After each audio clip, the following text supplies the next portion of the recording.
எல்லா நலன்களுக்கும் அடிப்படை. அதில் யோகாசனங்கள் முதல் இடத்தை வகிக்கின்றன.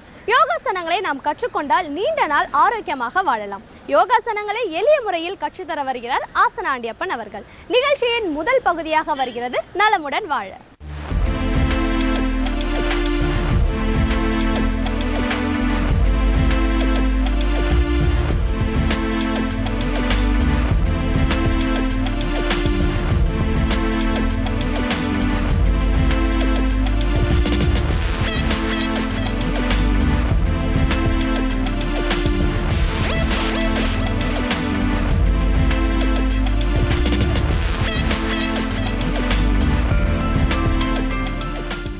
என் அருமை உலக தமிழ் மக்களே, தாய்மார்களே, பெரியோர்களே, சிறார்களே, என் அருமை சீடர்களே, உங்கள் அனைவருக்கும் என் இனிய காலை வணக்கம்.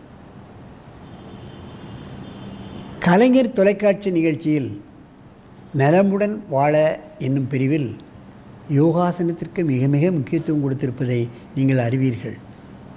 மக்கள் ஆரோக்கியமாக வாழ வேண்டும், நோயின்றி வாழ வேண்டும், நீண்ட நாள் வாழ வேண்டும் என்ற ஒரே கருத்தோடு தான் கலைஞர் தொலைக்காட்சியில் இது உலகமெல்லாம் மக்கள் பார்வைக்காக நடத்தப்படுகிறது. ஆகவே ஆரோக்கியமாக வாழ வேண்டும். யார் என்ன துறையில் இருந்தாலும் சரி, கலெக்டராக இருந்தாலும், பில் கலெக்டராக இருந்தாலும், ஆசிரியராக இருந்தாலும், மாணவர்களாக இருந்தாலும், ஏன் உழவு தொழிலாளியாக இருந்தாலும், மெல் தொழிலாளியாக இருந்தாலும், எல்லோருக்கும் ஆரோக்கியம் ஒரு அடிப்படை. அவன் ஆரோக்கியமாக இல்லாவிட்டால் அந்தந்த துறையில் அவனை சரியாக வேலை செய்ய முடியாது. ஆரோக்கியம் இல்லாத மனிதன் அரை மனிதன். அவன் சம்பளத்தை மாதம் மாதம் வாங்கி கொண்டு போவானே ஒழிய மக்களுக்கு சேவை செய்ய முடியாது, தன் குடும்பத்தினருக்கு வேலை செய்ய முடியாது. காலமெல்லாம் மருத்துவமனைக்கும் வீட்டுக்கும் அலைந்து கொண்டிருப்பான். வாங்கிய சம்பளமெல்லாம் மருந்து செலவுக்குத்தான் போய் கொண்டிருக்கும். என் அருமை பெரியோர்களே, இதை பார்த்து கொண்டிருக்கின்ற நேயர்களே, இந்த ஒரே ஆசனத்தை நீங்கள் காலையிலும் மாலையிலும் 200 எண்ணிக்கை செய்யுங்கள். முடியாவிட்டால் நாங்கள் இப்போதைக்கு இந்த முடியாதவர்களுக்கு என்ன செய்ய முடியும்? இயலாதவர்களாக இருக்கிறார்கள். ஆகவே தான் இது போன்று இது தைவானிலிருந்து செய்து வரப்பட்டிருக்கிறது. தைவானிலிருந்து ஹாங்காங்க்கு வந்து ஹாங்காங்கிலிருந்து இங்கே வந்திருக்கின்றது. ஆகவே தான் இது தெரு தெருவாக இதை மக்களுக்கு போட்டு இதை செய்து காட்டி மக்களை ஆரோக்கிய வழிக்கு கொண்டு வர வேண்டும் என்ற முயற்சிகளெல்லாம் நாங்கள் எடுத்து கொண்டிருக்கின்றோம். அந்த முறையில் இன்றைக்கு பாருங்கள், இன்றைக்கு இந்த மாணவனுக்கு அப்பா எங்கே இருக்கின்றார்? வெளிநாட்டில் இருக்கின்றார். லட்ச லட்சமாக சம்பாத்தியம் பண்ணுகிறார். ஆனால் பையனை பாருங்கள், பாட்டி இருக்கிறார். பாட்டிக்கு வந்து ஆரோக்கியத்தை பற்றி தெரியாது. தாயும் தகப்பனாரும் வெளியில் இருக்கிறார்கள்.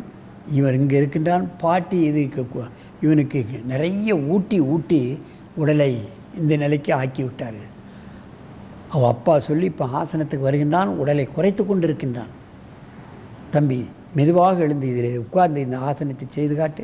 இவன் ஆரம்ப கட்டத்தில் இவன் இது போன்று தான் இந்த மெத்தையில் தான் செய்தான், பிறகுதான் தனியாக செய்தான். பாருங்கள் இப்போ எப்படி செய்ய போகிறான்.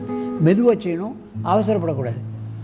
நீங்கள் தனியாக செய்ய முடியாதவர்கள் மெதுவாக இடுப்பை பிடித்துக்கொள், அதிலிட அதை பிடிச்சிக்கொள். அப்படியே இப்போ பாருங்கள் நிற்கிறான். காலிலிருந்து இசிஜி கார்டியோகிராம் வச்சு பார்த்தா அந்த பிளட் அப்படியே கீழே இறங்குது, ஜீரணக்கருவிகளுக்கு வருது, ஹார்ட் அண்ட் லங்ஸுக்கு வந்துடுது, கழுத்துக்கு வந்துடுது, புலன் உறுப்புகளான கண், மூக்கு, காது, தலைக்கும் வந்துடுது. உடல் கனமாக என்ன ஆகுது? ஹார்ட் பம்ப் பண்ண முடியல. இவன் ஏரியா ஆஃப் ஆப்ரேஷனை அதிகப்படுத்திக்கிட்டே போகிறான். அந்த அளவுக்கு ஹார்ட் பெருசாவதில்லை, ஒரே அளவு தான் இருக்குது. பம்ப் பண்ண முடியாவிட்டால் என்னாகும்? எல்லா உறுப்புகளும் ஒன்று ஒன்றா செயலிழந்து போகும். மேலே போக வேண்டிய இரத்தங்கள் சரியாக போகாது, மூளைக்கு போகாது, மந்தமாகி விடுவான், நடந்து ஓட முடியாது, மற்ற விளையாட்டுகளில் கலந்து கொள்ள முடியாது, படிப்பில் கவனம் செலுத்த முடியாது. உடல் கனமாகிவிட்டான். மற்ற மாணவர்களைப் போல இவன் ஓடுதல், சாடுதல், குதித்தல், தாண்டுதல் இதெல்லாம் முடியாது. ஆகவே இது போன்ற ஆசனங்களை செய்து அவர்கள் சின்ன பையனாக இருக்கட்டும், பெரியவர்களாகட்டும், வயோதிகர்களாக இருக்கட்டும், இன்னும் கொஞ்ச நாள் அவர்கள் உயிரோடு இருக்க வேண்டும் என்று விரும்புகிறவர்கள் இந்த மாதிரி மெத்தையில் போட்டு செய்யலாம். நாங்களே இப்போ வீட்டுக்கு கொண்டு போய் இதை கொடுத்து இதை எப்படி செய்யணும் என்று சில வீடுகளில் நோயாளிகளுக்கு செய்து காட்டி கொண்டிருக்கின்றோம்.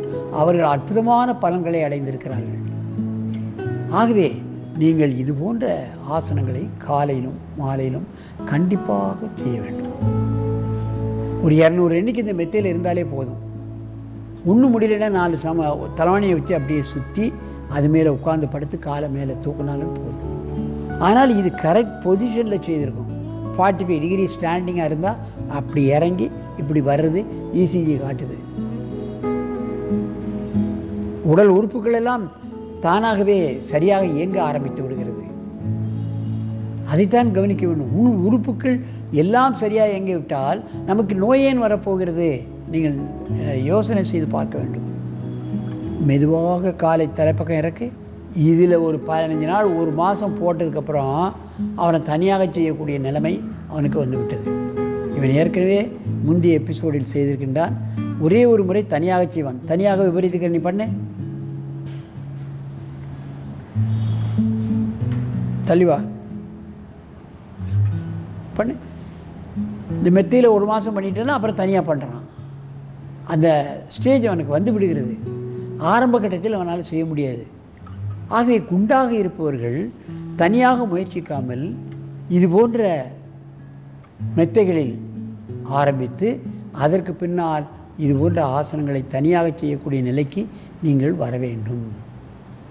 மெதுவாக இறக்கு, படு, அப்படியே காலை சும்மா சமணம் போடு. மாற்று ஆசனத்தையும் செய்யணும். இது செய்தால் கழுத்து இப்படி மடங்குது, இப்படி மடங்கணும். அதனால் இந்த மாற்று ஆசனத்தையும் முதுகு பக்கம் தலையணியை வைத்து செய்யலாம். மெதுவாக இந்த ஆசனத்தை கலைத்து விடு. நேராக வந்து பத்மாசனத்தில் உட்காரு. என் அருமை பெரியவர்களே, இப்பொழுதெல்லாம் பார்ப்பீர்களானால் மக்கள் செய்ய முடியாவிட்டால் ஏதாவது அப்பரேட்டஸ் வச்சு செய்ய யோகாசனத்துக்கு இப்பொழுது உலகமெல்லாம் கற்றுக் கொடுத்து கொண்டிருக்கின்றார்கள். சாதாரண நம்ம அந்த காலத்தில் உபயோகித்த இரும்பு சேரில் ஒருவர் பெங்களூரில் ஒரு ஆசிரியர் இருக்கின்றார். மக்கள் செய்ய முடியாது என்பதற்காக அந்த இரும்பு சேர்லே கிட்டத்தட்ட 100 ஆசனம் பண்ணிடுறாரு. 100 ரூபா 150 ரூபா பழைய காலத்தில் அந்த இரும்பு சேர் இருக்கும். அதை வைத்து கற்றுக் கொடுக்காரு. அவங்களால செய்ய முடியாது. அந்த சேர்லே உட்கார்ந்து பின்னால் படுத்து முன்னால் படுத்து சிரசாசனம் முதற்கொண்டு அந்த சேர்லே சொல்லி கொடுத்துறாரு. மக்கள் பயனடைகிறார்கள். எப்படியாவது ஒரு ஆசன நிலைக்கு வர வேண்டும். ஆகவே இது போன்ற ஆசனங்களை எந்த வழியிலாவது நீங்கள் உங்களுக்கு பிடித்த ஆசனங்களை காலையிலும் மாலையிலும் விடாமுயற்சியோடு பழகி உங்களுக்கு ஏற்பட்டிருக்கின்ற குறைபாடுகளெல்லாம் நீக்கி நீங்கள் என்றும் ஆரோக்கியமாக 100 ஆண்டு நோயின்றி வாழ வேண்டும் என்று கேட்டு உங்களிடமிருந்து விடைபெறுவது ஆசனா ஆண்டியப்பன். வணக்கம்.